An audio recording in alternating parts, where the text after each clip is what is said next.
Welcome back to A Bit of Curiosity. I'm your host, Jeremy Howlett. Today I'm joined by Dusty Rhodes. Dusty Rhodes grew up on a cattle ranch in Pahranagat Valley, in Nevada. His upbringing was rooted in hard work, feeding cattle, moving sprinklers, and participating in annual cattle drives. Athletics also played a major role in shaping his character and discipline as a young man. He majored in biology with the intent of becoming a doctor. But during his sophomore year in college, he took an unexpected entrepreneurial leap and founded ProLook, which is a company he still owns and operates today, which does licensed apparel and all kinds of stuff we'll get into. But Dusty and his wife, Jane, have 4 children, 3 of whom work alongside them at ProLook, while their youngest, who is 18, is set to study fashion at college this fall. And then I have to add this little bit. Joe Morton is a great friend of both of ours, and I was texting him that Dusty was going to be on here. And so I have to quote Joe. Joe said, "By the way, you're in for a treat with Dusty. He's one of the most genuine people you'll ever meet. I think the world of him. He's an amazing mix of remarkable business sense, leader, putting family first, great shape, kind heart, and sincere. I feel so fortunate to be friends with him. We become the sum total of people we hang out with most. Lucky I am to get to hang out with him. Seriously, one of the greatest people I know." So I appreciate those words from Joe. Yeah, gosh, that guy. Here's the thing, though. If you know Joe, which you do, Joe could not possibly say a bad thing about anybody he knows. He will find the best of whoever he's with. He could be with, the most evil individual possible, and he's still going to tell you how wonderful that dude does this and this and this, and that guy is salt of the earth, one of the greatest dudes I've ever known in my life. Yep, absolutely. Sure. No, Joe's been on this podcast a couple of times. Both had that benefit. So yeah, we both had that benefit of knowing him. Yeah, he is a phenomenal individual. So you are absolutely correct. I've never heard anything bad about anybody. So yeah, he is. He can't. Yeah. Speaking of Joe, though, so you guys have like this little like tight knit surf group together. Tell us about that. Yeah. Like, I'm curious to hear all about it. Yeah, it is. It's fun. I hesitate to say anything about it because inevitably I get texts like, "Hey, dude, would love to be in that surf group, or would love to be involved." Although I'd love to have as many people possible, it just, it doesn't work out that way. Like the dynamics would change drastically, and I like what it is right now, but no, it is what it does and what it serves to each of us is incredible. So in 2016, my wife and I were coming back from a birthday trip from Sayulita, and we were coming through LAX, Sayulita, Mexico, where we had surfed, and we were coming through LAX, and Ryan Napirsky, I don't know if you know him, another one of Joe's. Yeah, great dude, been a friend forever. In fact, you should probably have him on here as well. He's the CEO, president of Nu Skin. But he was coming through LAX at the exact same time. And, we stop, we eat, and he was asking what we're doing. I told him, he goes, "Oh, man, I would love to surf." And I said, I realized it's a lot harder than it looked, that I assumed. I thought, I'm pretty athletic. I'll be able to pick it right up. And he goes, "Gosh, what we should do? We should get it. We should go down surfing together sometime." I said, "Yeah, we should do. We should actually get a group of guys together that we admire, respect, and can draw from, and go down together, and we surf. But then, in the meantime, after surf, before surf, we can just chat, just talk. What are you going through? What am I going through? Hey, do you have any answers for this or that?" Or, and I think it's really, man, it's been amazing. We're incredibly philosophical on these trips. I think it's more that than business. But there are opportunities to really throw out obstacles and challenges we're having in business. And you get answers from the best. I mean, these guys like Joe, right, who started Zango and built it up. I mean, that was a powerhouse in its day. And so, yeah, just really, really good group of guys. We had one of our friends, Mitch, Larson was in the group with us. He was an orthopedic surgeon, a part of buildings and stuff with, gosh, what's the group's name? Not Intermountain, but the other one. Anyway, but is kind of the alternative to Intermountain Health here in Utah. And he was such a lovable, amazing person. And he passed away last year. And so this year we got to take his ashes and spread them out, on his favorite beach This guy was like the last one out, really like just one of those guys that's just, the party, just hilarious, but at the same time, brilliant and passionate and just a really amazing individual. So yeah, that was an experience for us as well. So not only are we having, these great conversations and surf sessions and everything else, but we got to experience that this time. And this was 2 weeks ago, but yeah, gosh, an experience. It's been a good group to be part of. Like Joe said, surround yourself. I mean, I've done that. My mom, when I went to college, told me, find people that inspire and challenge you and hang out with those people. And I've tried to do that my entire life.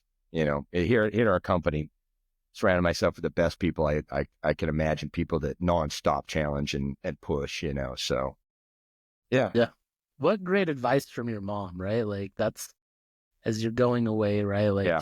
there's I solid mean, she was a advice for sure. rancher's wife and like solid through and through, one of those ladies you just don't mess with.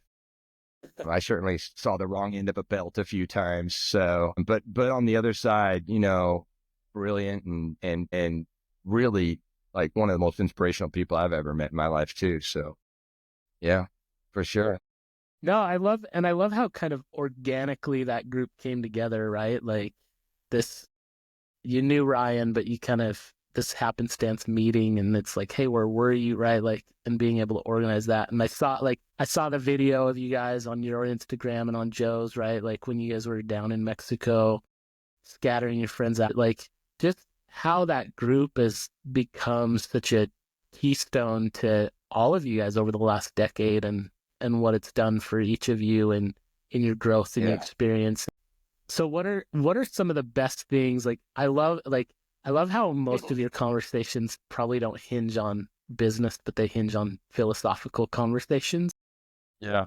And I think that's so helpful in leading in business as well, right? Like For sure. I'm a humanities major, I'm a philosophy major, and so I have a soft spot in my heart for those deeper, more humanitarian conversations. And I do think that they lend there's a lot of value in business for sure. But so what are some of the best reasons that you've found or benefits that you've found from having this tight-knit group together? Yeah. I mean, I feel like, I'm surrounded by leaders in the group, like you mentioned. And, to me, a leader, first and foremost, needs to be self-aware, understand their skill sets, who they are truly.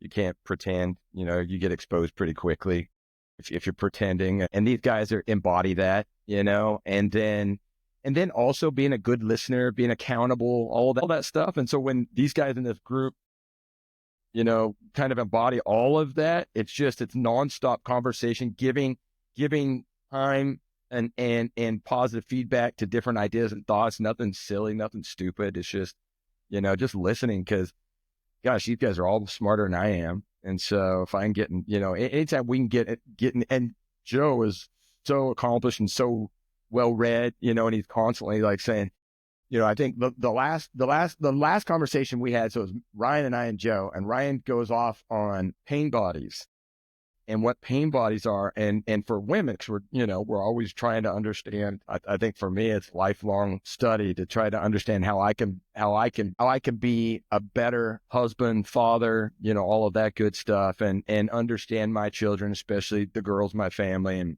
his point was, I can't remember the writer, but talked about how these pain bodies are passed on from generation to generation. In other words, back when women couldn't vote, women, were disadvantaged in so many major ways above and beyond today. There's still disadvantages today, let's be clear, but above and beyond today. Yeah. And how that's passed on from generation to generation, through subtle teaching and the way a mother or father reacts to different things. And just, it's really interesting. Those kind of conversations they thrill me. Like I want to, how does that affect, the decisions we make and why do we do what we do? Like just all of those conversations are just so amazing to me. And I think our group's unique. There's different parts and pieces of our group. I'm not a really religious person. I think I'm a spiritual person. I'm not a religious person. So, and there are those that are both or, have their perspective of what they are. And it is what it is, but you get all the perspective and then you can just chew on it and dice it up a little bit and feed it back. And then what is, I don't know, I just love every part of that. Yeah. So That's the good. spice of life, really, bro. No, absolutely. So you've got this group that you guys are kind of diehards, right? Like going out together, and that shaped you in business. What are some other things from your past, from, I guess, specifically growing up on a cattle ranch, right? Like, how have those things shaped the way that you see the world, the way that you perform as a leader? Yeah. I mean, hard work, number one, right? It was no big thing that you got up at 5 a.m. to feed the cows in the winter. You go out, you buck hay, you put it on back of a trailer, and you roll it through 400 or 500 cows, and you cut the hay and you toss it off, and then you got to do that again that night. And there is no stop. Nobody else is going to do it for you. You have to do it every day, Monday through the next Sunday. So yeah, there's that side of it. Run up on a ranch.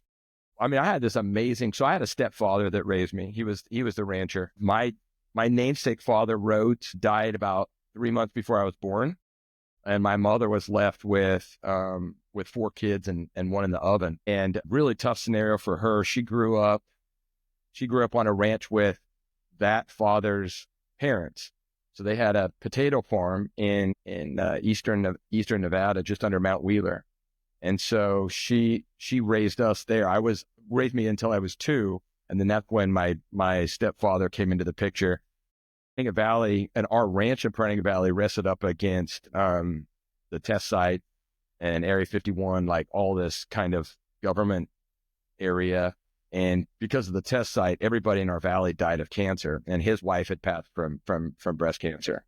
And so he'd come over, heard about my mom, and pretty funny story, actually. So his brother had told him, and he just shows up on the front step one day and says to my grandfather, he said, I came to buy some potatoes. And my grandfather looked at him and said, "You're not here to buy potatoes, are you?" And he goes, "No, sir, I'm not." And he goes, "I'll go get Connie." Connie is my mom's name. Yeah, just lessons, I think, from a rancher who had kind of done that his whole life as well. His father had ranched, his brother ranched. His brother just passed away actually last week, but at 91, which is a ripe age that's a ripe age for anybody, right? 91, Oh, yeah. but really hard workers. It was interesting in my scenario because I had hay fever so bad that I couldn't farm.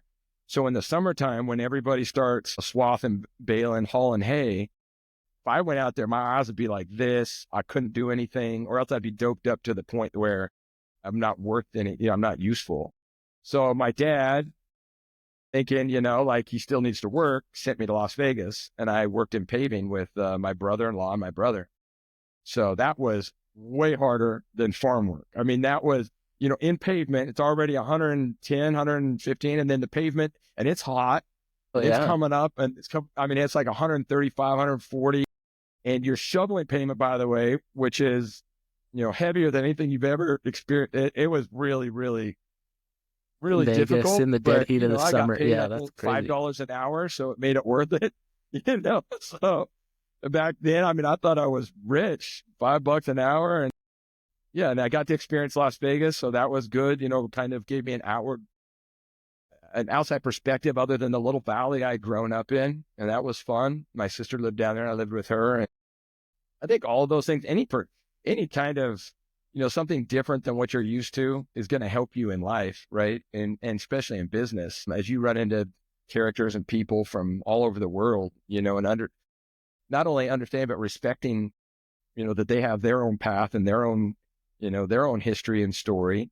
And that way being able to, really create these lasting relationships. I mean, that's really what business is all about, are these relationships and helping each other, solving problems. If you solve enough problems, if you can do that well enough, if you can add value and solve problems, you're always going to be successful as a businessman. And so that's all. You with your shoes, right? Like stumbling around, you and Brian and your cousin, like trying to figure out that stuff. And luck, right? Dumb luck. Oh my gosh. Like for me, for example, in my business, for you stumble across you're doing what to shoes? How you doing that?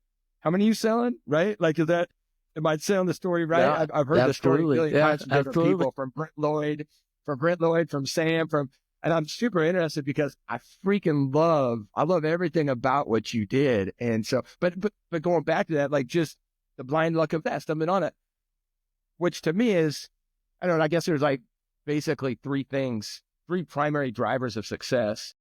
And the first to me is luck.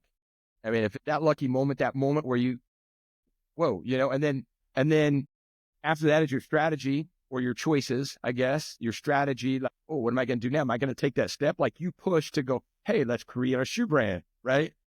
Same. Like, so my best friend served a mission in Northern Philippines, came home with a pair of shorts, and they were Larry Johnson, grandmama from the New York Knicks. He played at UNLV. I was a huge UNLV fan growing up in Southern Nevada. Sure. National champs, 91, by the way. But it brought me home these pair of shorts, and it was when shorts were starting to get long for the first time, and these were long. So everybody just, wow, those are amazing shorts. You know, choices after the luck of him doing that, choices of going, gosh, everybody loves my shorts. Maybe I could build some shorts. And then I convinced him to take me back to the Philippines to meet the pattern maker, you know, the manufacturer, the guy that did it. It was just one dude in a shop all by himself with no roof. And he and I started making shorts together. And so, yeah, I would say the second is that, right, is strategy. And then third is just actions or your habits. And then how you keep that, you know, what you do every day. You set a list of questions. One of those is like, what do you do? Like getting in routines, making sure you stick to those. As long as they're successful routines, as long as you've reverse engineered from, you know, what the goal is and come back to where you are and that's leading you toward that, then, yeah, for me, that's 100%. Those three things drive everything for you. And I think you and I are living testaments of that. So. Absolutely. Yeah. Like I'm a firm believer in luck, but I believe that luck doesn't matter anything unless you act on it. We are all lucky, right? Because the universe gives us something, right? Like there is abundance out there beyond what we can comprehend. And it's regularly giving it to us, right? You see these shorts, right? Like you could have just simply been like, okay, that's a cool pair of shorts, dude. Thanks for these. Like, and then you're done, right? Like I could have walked into Golden's house, right? And been like, okay, this is a cool concept, dude. Sweet. Thanks. Maybe this will help my knee pain and I'll be good. But we both decided, no, like we got to act on this, right? And so your second point, right? The action, the strategy, right? Like without that, luck means nothing, right? The gifts of the universe, the gifts of our creator, whatever it is, right? Like these happenstance moments don't mean anything if we don't act on them. And how lucky for them as well in your situation that you're talking about, right? That you came, because I think I'm sure they have thoughts of it as well, but you kind of push that whole agenda of let's start a shoe company. Why not? You know, like I feel like how many times have I missed out on a lucky opportunity, or you or others, right? Or for sure, you know, I don't know. It's just crazy. But yeah, you're right. You have to act on that stuff. That's number 2. Strategy, plan, get in it. Yeah. No, I love that 3-step, right? Like I think like as we look at those, and it goes back to what you said, right? Like a great leader is someone who is self-aware, and having that level of self-awareness in those moments of, okay, here's an opportunity. Here's the differentiator. Here's like, what can I do to take this and make it something, right? And there's a lot of things, right? Like I could have been like, oh, well, what a dumb idea to think that we could go make a shoe company because Saucony, Asics, Nike, Adidas, right? Like they're all doing it like fine, shoe? Right? Like they're all dominating the world, right? Like who's going to buy another shoe brand, right? Like, but the moment that we start thinking in a mindset of scarcity, we start closing ourselves off to those opportunities that could be, right? Like you're looking at, okay, I want to take and make a pattern of a pair of shorts and become an athletic apparel manufacturer when Reebok's already doing it. Nike's crushing it.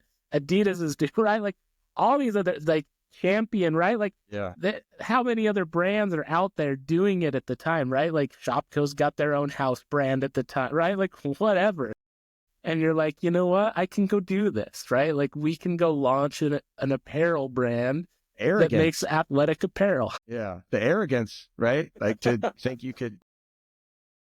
I don't think it's interesting, right? I'm glad you mentioned Champion. Right? Like, Champion was, for sure. I'm glad you mentioned Champion because they were the dominant company when I started. Like Nike and those guys hadn't even gotten into, you know, the custom team sportswear market yet.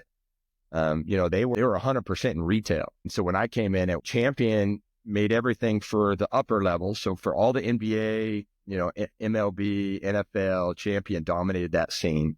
But then there were also companies like Russell, Wilson, Sports Bill, Sportsline. There's these other companies that a lot of people don't really know about. Our industry is really, it's weird. It's really niche. The shoe brands don't like our industry. They don't want to be in it. It's a pain in the butt for them to be in it. They just want to make their high margins off their stuff sold at retail or direct, or better, I guess, for them, direct, right? And so, yeah, I think for me, I think it was a little bit of, I was a rancher's son, and a rancher to me is the epitome of an entrepreneur, right? Like he knows exactly what he has to do to make money, or everything goes under, and you have to sell your product for more than everything it costs to make that product, basically. And so I always wanted to be an entrepreneur. I think when I saw that opportunity, the one key factor was that nobody had tackle twill. Champion was doing it for the MLB and the NBA teams and such. Nobody had that, so I thought that was a really unique opportunity. And then the other side of it was all of these guys, because I'd experienced it, they were selling the product in the exact same way. So they would come in and sit with the high school coach, for example. They'd open up their book, and their books had styles in there, and each style had a price. And then, okay, but that's just for the blank. And then if you want to add this, then it's this. You need numbers, of course, on the uniform. So then that's an extra $5 per number. Do you want one color or two? Because there was 2 colors, and that's 7. It was such a whole arduous process, and nobody liked doing it. So I thought it'd be really cool if you could come up with a simplified form of that and just say, hey, coach, here's the price. Everything's included. Do whatever you want with it. Kind of like err on the margin of a little more expensive, because you're probably going to do a little bit more for on the product. But yeah, that was the other. But then, honestly, and it still is true today. And we mentioned at the very first, it's just who you're surrounded with. I think as an entrepreneur in the beginning, you're kind of alone, and it is lonely, and you have only you to turn to. But as soon as you can get someone else in there, and so little by little along the way, like in the beginning, I met this guy, Brent Hekakia, and he was an athletic director. I was doing this was right before I decided not to go to med school. So we had moved up to Salt Lake, and I was like, I'm going to do this one last tour through Nevada, make some money off my product, and then we'll head into school. And so he was an athletic director in Beatty High School, which is in the middle of nowhere, by the way. It's like, it's worse than Alamo. Alamo is in the middle of nowhere. A beautiful nowhere. If you're from Alamo, they know what I'm talking about. It's a gorgeous nowhere. It's a little green valley with hot springs and lakes, and it's a wonderful place. Out far away from it. Beatty's in the middle of nowhere. And he was out, and when I showed up, his wife goes, I said, where's Mr. Hekakia? And she goes, oh, he's out selling Beanie Babies. And I was like, selling what? She's like, Beanie Babies. They're really popular. And, he buys them from this certain group, and then he resells them. I said, he's an athletic director, and he's out selling Beanie Babies on the side. But man, this dude needs to sell my product.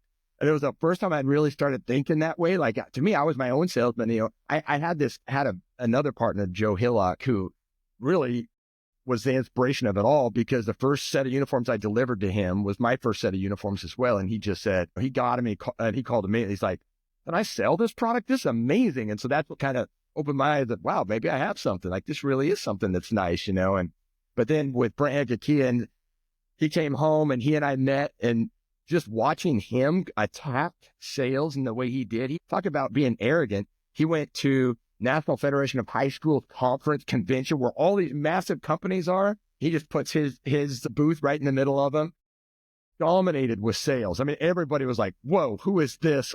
Suddenly, but then, moving on through the years, and that one of my best friends from college, his name was Jared, and I asked him if he could build a website. And oh, by the way, do you want to come work with me? And like, he was like the first employee, and he was amazing. He's still the CIO today. And then, all the way down, I mean, Brent Lloyd, and Brent Lloyd has been part of ProLook forever. Just such a great advocate and fun. He's out running and doing it, and, and always a positive attitude. And then, Sam Clark. Yep. Right? No. Yep. Joe. So Sam runs in that same group, and he's our CFO, but brilliant, brought this whole structure to our finances. All I was doing at the time was hiring an accountant wannabe from BYU. I wouldn't pay for the full accountant, just the wannabe. Someone good enough to do books well enough that I could pass it on to the tax attorney and not get in trouble. So, he came and brought this whole structure and vision to the finances, but, just constantly people coming into the business, and I could go on forever. My wife, like when she started working here as the CBO and over brand, like the vision of the brand and what it looks like and appears and tastes and feels like to everybody else, damn, we stepped up a level. Like all of a sudden we went from this tiny little, brand to a brand that's coveted, compelling. People wanted to wear it. It's cool. So again, this is in our industries, which is, high school club team, actual game wear. So products you wear on the court, on the ice, on the field, while you're playing the actual games. So, but yeah, no, I think it's just so important to surround yourself with those people, and how the joy it is to work with all of them too. You bring these people in and you learn so much from them. Yeah. Absolutely. People are so valuable to any business, right? Like you talk about. I don't know if my wife would call it a joy working with me. I do. I think she's wonderful to work with, but yeah. No, anyway. that's Yeah, great. no, Yeah. you're right. No, great. Because I couldn't have done Ultra by myself, right? Like I needed Brian and Golden, and we needed Joe, right? Like those elements. Yeah, we fed off each other, and it kept it going, right? But talk to us a little bit about, so you're studying biology. You're like, I'm going to be a doctor. That's what I'm doing, right? Like that's what you went to school for. That was the plan. That's how I'm going to get off the ranch. That's what I'm going to do. But then at what point, so you start doing this little apparel thing, right? Like you're working with the Philippines, you got these product, right? Like before you take that trip up to Salt Lake and decide we're moving on from this, like what was it that was like, okay, this is where my calling is. This is where my life needs to lead instead of being a doctor? Yeah. That's a great question. First of all, I wasn't the smartest guy, right? And being a doctor, you gotta be damn smart. I always told my best friend Mitch that passed away, who was an orthopedic surgeon, I was like, man, I don't know if I would have had what it took to really go do all that. So kudos to those guys and all the dedication they have. And I don't want to take away anything from that. When I got up to Salt Lake, when Jane and I got up to Salt Lake, and yes, our whole 4 years of college, or my 4 years of college, was dedicated in, basically pre-med and wanting to do that, toying around with this other thing, playing football a little and stuff like that, but really like focused on being a doctor. We got Salt Lake and we'd had our first baby. My oldest is Kiana, and I think she's about 5 months, and I had an internship. And then I also was working at an ER as an ER tech. I'd been doing that for a few years. I was going, and just never saw her, never saw Kiana. But when I was with Kiana, it was like, like your baby and it's part of you. Yeah. And, like you can't put them down. Like it's just the most amazing, wonderful experience. And so I think in my head, it kind of started going like, dude, I got another 4 years of all of this. Then my, intern, like, my residence, like all this stuff, like going through in my head, like what it's going to take. And I think that's when I started talking to like the doctors that I was working with. I was doing this internship at the time. It was olfactory sensitivity of zebrafish with this famous doctor from the University of Utah. Very lucky to get in with him, but talk about boring, talk about awful, right? Is that whole scenario. And then at the same time with the ER docs, and I was asking them, like, does it get better? Like, I never get to see and play with Kiana. Like, is it to a person? We're like, no, this is a sacrifice. You have to put a lot to it, which I respect, right? Because if you're going to be Michael Jordan, you give up everything, right? Yeah. You don't give up a little. Kobe talks about that thoroughly, right? Like how relentless he was. You sacrifice everything. Yep. And so, for them to be a good dog, kudos to them, but they're sacrificing a lot. And so I think it was more that I went back. So we were living with Jane's mom and dad in Salt Lake City, and I was working up at the campus. And when I went back one night, it's toward the end of the summer and it's getting close to D-Day, right? Like, and I said to Jane, I don't think I want to do this. And, for a girl, because I can, you remember like how fragile life is. Like, you don't know what you're going to do. And okay, we have a little direction and hopefully things work out in our favor and we can accomplish this, because if not, what are we going to do? We're going to go over here and sell such and such or become, and she just goes, what Are you kidding me? You studied your whole, like, this is what we came here for. This is what we went to college for. And I was like, and I'm thinking her dad's going to kill me. I was like, no, I don't want that. I said, I never get to see Kiana. And I went through my reasons, and she goes, are you sure? And I was like, yeah. And she's like, okay, that's it. Let's pivot. Let's see what are we going to do then?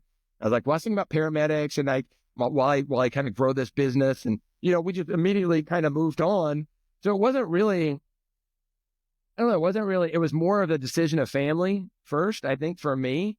And again, I'm not trying to, nothing toward doctors about that, because they get plenty of time with their families now, and how much of a blessing are they on all of us, and what they do. But I think for me, I was just very selfish and wanted time with Kiana, wanted time with Jane. So yeah, that's what kind of pulled us that direction. And then as soon as I made that decision, I mean, I know you felt this too, but then it was like someone's holding a match underneath you, a fire underneath you, like, you better freaking go, because somehow you got to pay for the family now, right? So yeah, so I got a job with a buddy of mine. I thought at the time I didn't know how to sell. I'd been on a mission, so of course I knew how to sell. If you can sell that, you can sell pretty much anything, right?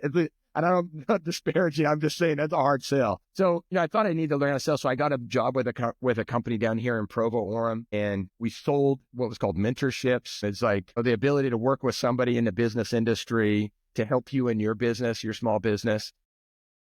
I did that for a year, and that was really, really hard for me. I actually worked with the Gardner twins that started Bucked Up, and a whole bunch of good people. Got Bland at Trinant, and whole bunch of really, really amazing people. I learned to sell, and then meanwhile, I just tried to grab people wherever I could to sell my product out in the market. Yeah, that's how I just kind of sort of grew. I picked up this lady in Cincinnati, and I picked up this guy in Omaha, Nebraska, and I'd convince him I'd sell him some of my product, and then they'd go sell it. And meanwhile, I'm working with the factory, trying to build up this factory, because literally he started just him in one room. Him and his wife would run finances, I guess, in the front, but just him in one room. And so, we're trying to build up. And then I'd go over to the Philippines. I'd be reading everything I could on manufacturing, because we didn't have anybody to really rely on. He knew how to make patterns. He knew how to sew. He knew how to cut, but really I didn't know anything about fabrics and trims and, applique. I like, there was so much part of this business that I had no clue about. And so I had to learn all of that. Meanwhile, grow a sales division. But little by little, it came through. We're in a good spot today. No, that's great. A shit ton of mistakes, huge mistakes. But and those, you kick yourself in the butt. But one of the questions you had on that list was, what would you tell your 18-year-old self? And I thought, I would not tell my 18-year-old self one thing, because he needs all those experiences to get to work. Like, if you didn't struggle and hit rock bottom and suffer. I mean, there was a point when the recession hit, and I thought, in 2008, and I thought, it's okay. It's just going to pass. I have a great product. Nobody's battling me in twill. Like, I can really dominate this. And meanwhile, we lost 3/4 of our sales, and then more. And suddenly it's like, whoa, is this going to end? I mean, talk about rock bottom. I had to go out and I got millions of dollars of loans from friends, which, by the way, kudos to friends that will give you millions of dollars when your business is doing this, right? And that they would trust you to pay that back. Granted, it was expensive as hell money. It was like 20-25% debt, interest rates. And so, but when I got that, luckily, since then, we've paid that all off. Yeah, no. Well, they knew how risky it was too. Yeah, for sure. My best friend from really good friend here locally, at Baker, that would give me, pieces of money, chunks of money, and be like, dude, this is important to me. Like, you're not going to lose it, right? And they knew the value of it. They probably could have charged more, and they didn't. So I'm super thankful to those friends, though, too.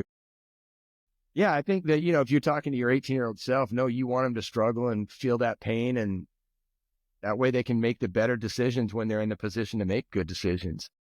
Yeah, no, I think the struggle defines us, right? Like, it shapes us, it fortifies who we are and what we actually become, right? Without that struggle, we'd become as great as we are, right? Listening to your story, so I've got this book here by Adam Grant's latest book, Hidden Potential, right? Love Adam Grant.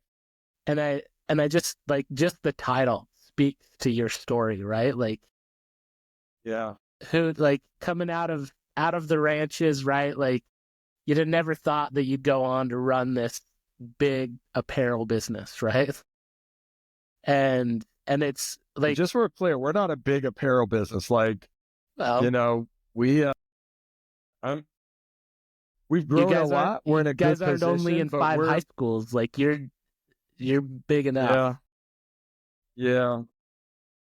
But it's, yeah, but I think, so. and regardless we're still of going the up size, against Nike and Adidas and all those guys that are behemoths, sure, and come in and just dominate with their brand and their retailing, and they have everywhere. You know, like, I still feel like the little guy going against them nonstop. You know, even though I feel like also we structured our business in a way that we have so many more opportunities and so much more value than any of them. If you put us head to head with any of them, we win. We win in every scenario. So I like that, but yeah, I'm definitely the little guy. Anyway, sorry, I keep interrupting you. No, compared to those guys, I believe it, right? Like, and that's okay. But I think as we look at whether we're going to start a little cookie business, an apparel business, a shoe company, or just become a tax accountant or whatever it is, right? Like, if we're going with where we feel like, and we intend to put our efforts, we feel like, okay, the universe has opened this opportunity for me, I'm going to go take it. We're unlocking that hidden potential, right? And becoming who we're designed to be. And yeah, we don't need to become Nike per se, right? We don't need to become a $1 trillion company like Apple, right? Like, but as we start to find that, okay, like, maybe I'm not meant to be a doctor, right? Or maybe I'm not meant to be whatever, right? Like, for me, it was, I'm not meant to be a financial advisor. Like, let's go and start a company and do this crazy thing, right? Like, but we unlock this hidden potential of, like, okay, programmer, this is what I'm, software engineer. Sure. Yeah. I feel like you started that way, right? Like, in that industry too, before you got into financial, like, because your dad and everything. So anyway, yeah. Sorry. Yeah, absolutely. No, like, there are all of these things that we grow up thinking, right? Like, as a 10-year-old in elementary school, what do you want to be when you grow up, right? Like, no, very few 10-year-olds really know what they want to be, right? It's like, I either want to be a fireman, a police officer, or an NFL player, right? Or an NBA player. Like, that's the list, right? And it's like, and then there's what our parents want us to be, right? A doctor, a lawyer, right? Like, go get the seemingly safe job, right? Entrepreneurship is not safe job, right? But it's absolutely rewarding, because you get into this world where you lead a team, right? Like, you rattled off all of the people that you've had the opportunity to work with and that have grown up within your company and are doing great things themselves inside of your brand, and even those that are outside of it, right? Like, and how meaningful that is and impactful that is to you and your life and your opportunities, right? But if you don't start this thing, then you're telling me stories about a nurse that you had an interaction with, or another, like, I don't know, it's not the same, right? Like, it's not the same. Not the same for me.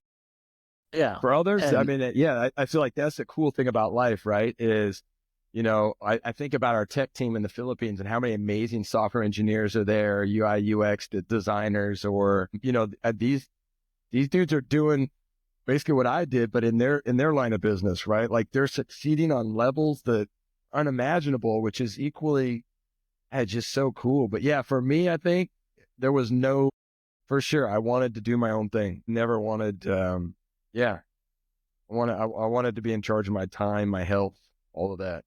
So awesome. So how, like, as a founder, as an owner of a company, how do you balance your time to be able to still do the things outside of your business that you want to do, your family, travel, your surf adventures with your boys? Yeah. I'll give you the biggest hack. Well, number one, obviously, we've already talked about it thoroughly, but just having all people in spaces that I could leave and they take over and dominate. But the biggest hack is having amazing family members that are dedicated, passionate about the same thing that you're passionate about and dedicated about and work with you.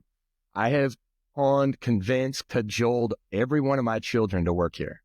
So I have my oldest, Kiana, as a creative director. Well, I told you already, my wife is a CBO. And just let me be clear, there's no pampering, right? Like maybe others will go, oh yeah, well it's that, but there's no pampering. My daughter, Mila, my second daughter, was fired. Sam fired her. She worked for Sam, and he was like, I'm just struggling with getting her here on time and getting the work, out of her. And I was like, Sam, fire. And he's like, really? I'm like, yeah, like she needs to figure it out. And so, he fired her. Of course, I made sure there was a pathway to come back at some point because that's the hack to me. I work with every one of them. So Kiana's a creative director. Mila, my second daughter I told you about, when she decided not to go to school, she was like, I just want to get into manufacturing. I said, okay, let's send you to the Philippines. And so she lived in the Philippines for a year and a half as a production manager and figuring out how factories work. And then she opened up our new factory in Cambodia. We built it in January. She moved there in the summer, and her and another kid from here, the two of them with her as a manager, opened it up, hired all the people that was necessary, put the machines together, put the machines in line, brought in the inventory, stacked them, put it on an inventory software, literally did everything to get that factory, and then hired their replacements to get it going. So, that's the second. And then the third, my son, my only boy, he's in IT downstairs, and IT was just so passionate about three things. Number one, passionate about music, band, and he's just just one of the most talented people I know. But secondly, he was passionate about tech, and he and I grew up gaming together, so it was like probably a little too much. I probably led him astray many a times, many a nights, didn't get him enough sleep. But the third thing he's passionate about was not working here. 100%, he was not going to work here. So he loved music, and he loved tech, and he would not work. So he was working as a barista for like $7 an hour, I think, or something like that, $7.50, and like happy. And I would kind of make little jabs, as light as, hey, do you love it? Oh, awesome. Do you love it every day? What about the days you got to open at 6 a.m.? What about the days you got to close? Just not planting this in his head, but getting him to work here. And when he started working here and he just took off, I'm huge on nepotism. Like, I love it. All of my exec team, they all have children here. And I tell every one of them, just as I told my son or daughter, like, you have a big target on your back. You have to show everybody every day that you deserve to be here, because nobody thinks you deserve to be here. Everybody's going to say, oh, it's just because they're so-and-so. Oh, it's just, so every day you're going to have to go above and beyond and beat out expectations across the board. And I got to think through it. No, I have not had one bad experience. I have my COO has his wife and 2 kids that work here. They're all amazing. His wife works in product development. His son is working back in sales ops. And then his daughter manages UI UX team downstairs. So, and then my CIO has 2 kids here. One of them my son dates, but 2 kids here that works in UI UX, and then in finance. Sam, my CFO, has a daughter here who's amazing in UI UX. So yeah, I love nepotism. I think it can really work well. And I'm clear with all of them that if you don't perform, we will let you go. Like, it's that simple. It's not, I want you here because I think it's wonderful for all involved.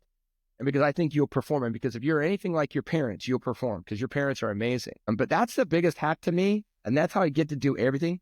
We have a group lunch squad with my family that every day at 11 o'clock, lunch squad says, where are we going to lunch? Or what are we doing for lunch? Are we going home? Are we doing and all of us together, my whole family, go do something. Like, love it. All day I'm with my family.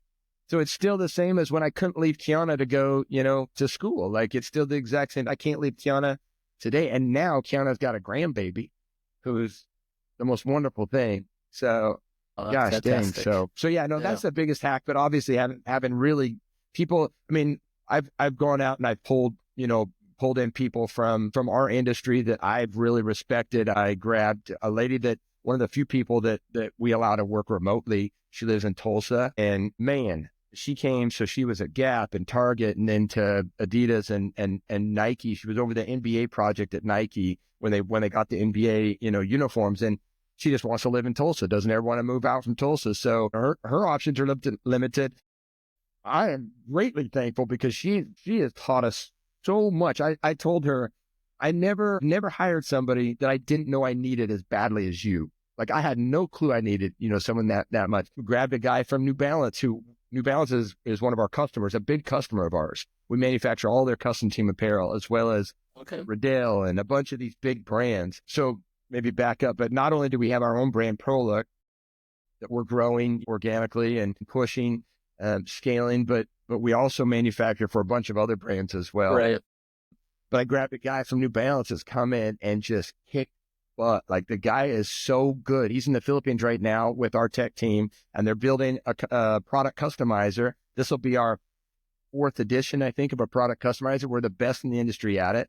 So we can use it for our product, which gives us a huge tech advantage over anybody else, because we make it easier for everybody to buy the product and, spend time doing what they're supposed to be doing, which is coaching and doing other things instead of wasting time trying to design it out and doing all that stuff. But yeah, I brought him in. I brought in a guy from BSN that has come in just in a fury, but like just It's awesome. making changes. And yeah, so it's constantly like, it's a mixture, right? It's like all of like family and people from local that we teach and we grow them in the business, but then also these really strong talents from outside. And that's what gives us time and gives me time to go. Last week, going and go surfing, like, I know I'm in good hands. I could stay away. I couldn't, because my brain can't do that, but I could, realistically, I could stay away, and they would kill it. The business would kill it. I get set up in a way that, like, yeah, anyway. So, but that's it. Sorry. That was a real long answer to that question, but that's great, right? Like, the power of people. Blessing is working with your family. Yeah, that's awesome. So having your family there in the workplace, and then the power of surrounding yourself with great people that you can delegate to. I do have one more. Yeah. I do have one more daughter. She's 18, and she's passionate about not working here as well. But she's going to be heading to fashion school, and I'm hoping if she does not start her own brand, that she comes back here as well, because she would be a tremendous asset. Where's she going? She decided right now, probably Fit in New York. So Fashion Institute of Technology. Yeah. But she loves New York. Doesn't love the Yankees, thankfully. Surprisingly, Salt Lake Community College has a great program. So yeah, she's heavily interested in Slick. And yeah, my daughter's doing that program right now to get their fashion degree. Who is? My daughter. Who is? My oldest daughter is doing that program right now. Yeah. I wonder if she knows Nicole, who from our office, Nicole Olaski, that's going there right now for it too. Maybe. So yeah, actually it's the only fashion program in the state of Utah. Yeah, right. It is. Yeah, and it is very good. Yeah, I'm stoked about it. Yeah, the gal that runs the program, I don't know if she taught at Fit but she came from New York, right? And I think she's from here, has ties to here, and because there was no program here, she wanted to start up something that was like to that caliber. And so yeah, I need to write. So they do. You know her name? No, I don't. I'd have to ask my daughter and find out. But... All right, I'll find out. I would love to help out, and if we can. Yeah, that'd be a rad little place to do some stuff. Black Diamond's been involved with their program a little bit on some footwear stuff. So she got to go present shoes to Black Diamond a month or so ago. So yeah. Cool. Yeah. So yeah, it's a fun little program. All right. So as we wrap here, let me run you through some rapid fire questions. So yeah, feel free to take as long or as short on these answers as you want. Oh, okay. I thought I had one word answers. No, you can. I'll fire through them. You can answer them at your leisure here. How do you respond to failure? I'm the best reframer there is. So when I fail, I pivot quickly. I figure out why that was a good thing, and we move on. I'm really good at reframing. When the Red Sox lose a game, immediately I will tell myself that was because of this, and it's a good thing. It's going to help us, next year or whatever. Like, loving the Red Sox has helped me be really good at reframing. I'm the best reframer ever. I will twist that to a positive like that. There you go. Awesome. What frightens you? No, business, nothing. Losing a child, like that frightens me. That's fair. Things are outside of my control. Yeah. Nothing else really. Yeah. What inspires you? I think it's what we talked about. It's, you have your goals, you have everything you're trying to accomplish, and you reverse engineer it back, and getting to that spot inspires me. I love competition. I love team competition. If there's one thing I could do nonstop, it'd be like, playing game. My family, we get around, we play Catan nonstop, or like card games, or, just stupid pickleball, like whatever we can do, we play. That inspires me. And and then you push that into our goals, and like accomplishing those, especially the big ones, like that motivates me, inspires me like nothing else. So not on the list, but you brought it up a couple of times, so I'm going to ask so walk me through your goal setting process. What does that look like? Yeah. So it's that big, that BHAG or what's some of the other words that people use for it, but so there's different compartments, right? So there's spiritual, physical, mental, financial, there's all those different compartments. And then at the top of each of those, where do I want to be, and where do I want my kids to be, where do I want our family to be, where do I want the business to be, and then setting up and putting. I'm big on routines. I have routines all across the board. I write it down. I use Apple's what's it called? Not notes, reminders. Like, oh yeah, heavily Apple we reminders, use here at the office. Yeah, here at the office we use Monday.com for the business side of it, but just keeping track. Thorough track. So setting those big audacious goals, breaking them down into small bites, and then just, tracking all along the way what projects have to be done in order to get those. Like we're super anal about all that stuff as a family and as a business. On reminders, do you create different groups, and do you section it out and customize it all out that way? Different groups. Yeah. Okay. And I go through them every day, every morning. So when I get into the office, so I have what we call here at the company, we call a wow. And it was one of our mottos from actually 2016. Show you. We have all our mottos on the board over here. Yeah, love it. Annual mottos. So every year we have mottos, but basically the last one is make sure there's 3 things that you write down you have to accomplish that day. As long as you get those done, you won, right? You won the day. Anything above that is cream. And it just pushes you closer to the goals. So I have one of my reminders. It's a wow. And it's all the things like set up the first 3 that I got to get done. And then after that, and it could be business or personal. For me, I'm locked in on both at the same time. Like I said, my family's here and everything. So, but then I also have short-term, long-term, personal now, like honeydews, like stuff like that. I have that as one. So I'm going through all of them, kind of arranging my calendar in the day. And yeah, I love reminders. I'll set the timer, I'll set it to alarm. Actually, you can't really have it set an alarm off. So I have to do that with the actual alarm. So I'll say, remind me at 3 or set an alarm for 3:13 haircut or whatever, I'll use that nonstop to make sure. I'm not big on assistants. I know a lot of others really like assistants. I like doing my own. I like planning everything myself. I'm sure I'll get there, but I'm not there yet.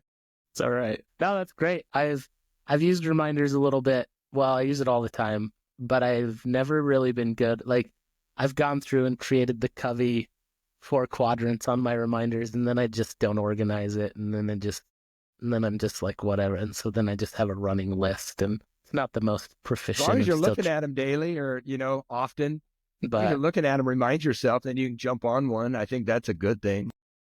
Yeah. This month I did something a little bit different just this last weekend. What'd you do? So I wrote out 6 or 7 different categories of things that I wanted to focus on for this week and this month. And then within each of those, I assigned myself 1 to 2, some of them 3 tasks to do by the end of this week and then by the end of this month. And then I just put it as a pinned note in my notes on my Apple Notes. And so it sits there. And so every day I just look at it and I can see, okay, these are the highest priority things that I need to accomplish. Yeah. That's your wow. And then the other things throughout, that's my wow, right? But then the other things just throughout the day, right, that I need to do, right? Like this morning I designed a business card for myself, right? I just threw that into reminders. And then I used an app called Structured, which lets me just kind of categorize my routine and all the different things. And it brings in my calendar, it brings in my reminders. And so then I can time block out my day and say, okay, here are the time blocks that I have available. So Dude, I love that. but no, I just got to execute. No, yeah, exactly. And so I Yeah, actually, the plan is yeah, and execution is another tough thing, right? And so I actually have a friend that I'm being his accountability partner, and he's supposed to be mine. I'm much better at being an accountability partner to him than he is being to me. So I'm trying to hold him accountable to be my accountability partner. yeah. But it actually has me being more accountable to myself because I'm holding him accountable to what he needs to do, right? Like he was supposed to get me his Right. goals for this month by yesterday. He didn't send them to me yet. So I sent him a Let's just video say his this name morning. on, I was on like, the air. so let's just say his Spencer name on the air. Let's call him out. Spencer Taggart needs to get his goals to me. You're a day behind, Spencer. So yeah, I told him last night, I said, I expect to wake up in the morning and have them in my email inbox. And they weren't there this morning. So I sent him a video this morning. And he's on Hawaii time. So he texted me while we were on this call. He's brother, he just got up, but so yeah. That was bad planning on his part. He knew he's going to be in Hawaii and he set a deadline. No, he lives Yeah. in Hawaii. He lives in Hawaii. Oh, he lives. Yeah. So he's always on Hawaii time. Yeah. So Chill, bro. exactly. So I might get it in like a few days because it's still like, it's Hawaii time. Everything's a little slower on the island. Got you. No, I love that. But That's thorough planning, and it's backups to backups, and it's accountability. Like you got it all planned out.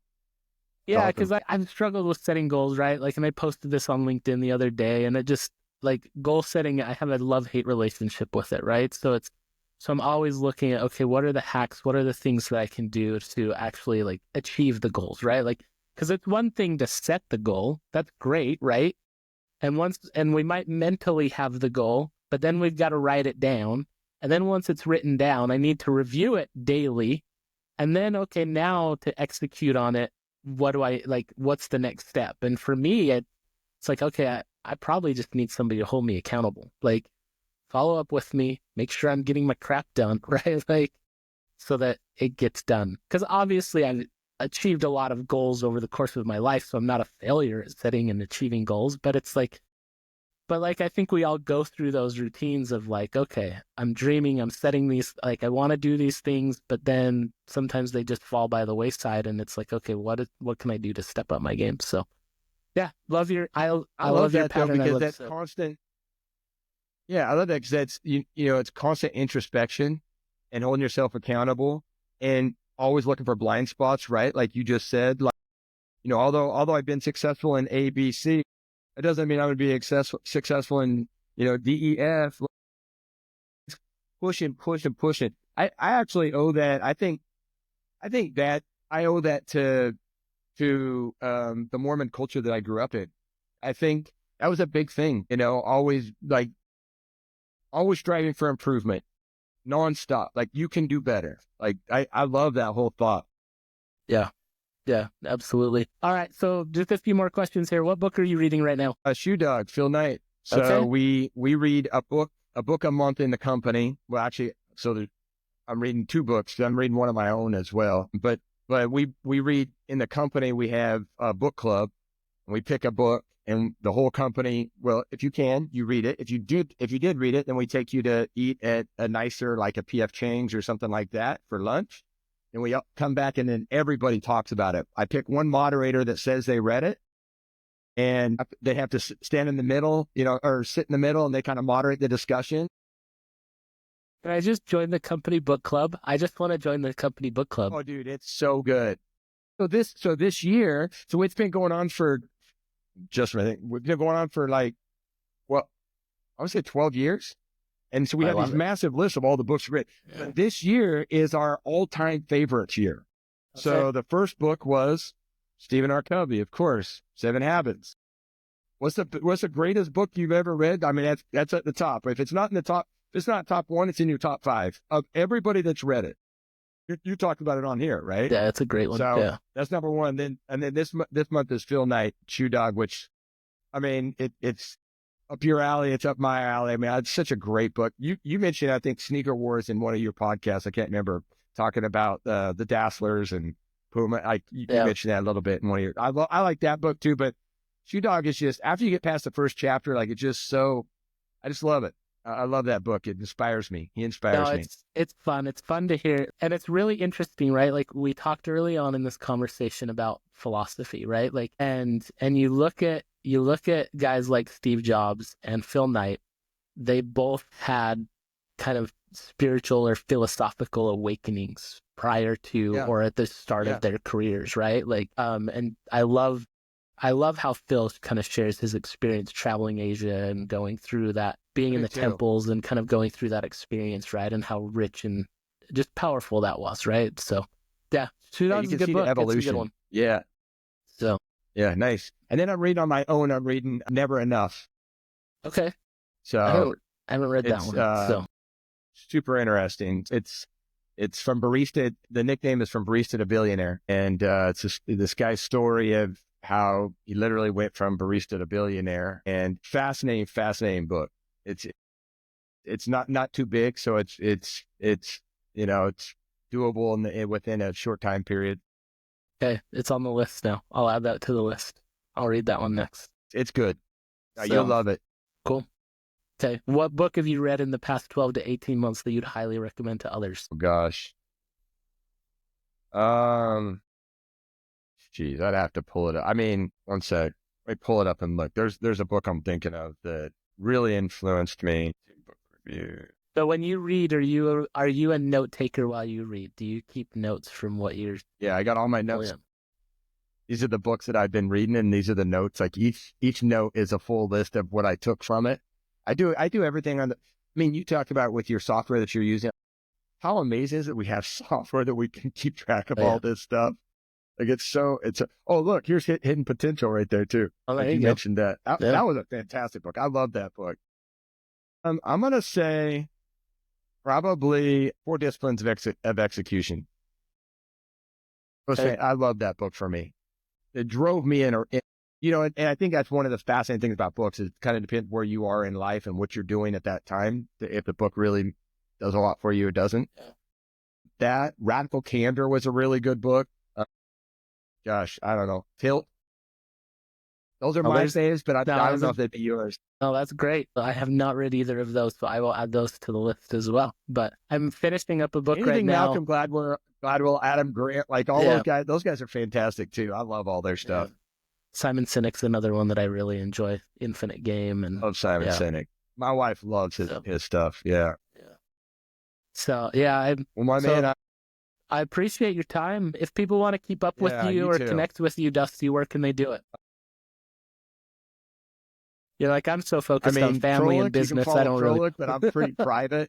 Yeah, I'm pretty private. That's you fair. Can follow Prolic, Instagram, Facebook, Prolic everywhere. Prolic Sports. Would love to have you follow Prolic and be a part of that community. Yeah, I don't really have a lot of time for social media and stuff, so I don't. Right. I'm like 100% business and family, and that's about it. So it's okay. Sometimes it's better to live life than to share life, right? So yeah. I love living life, man. That's everything.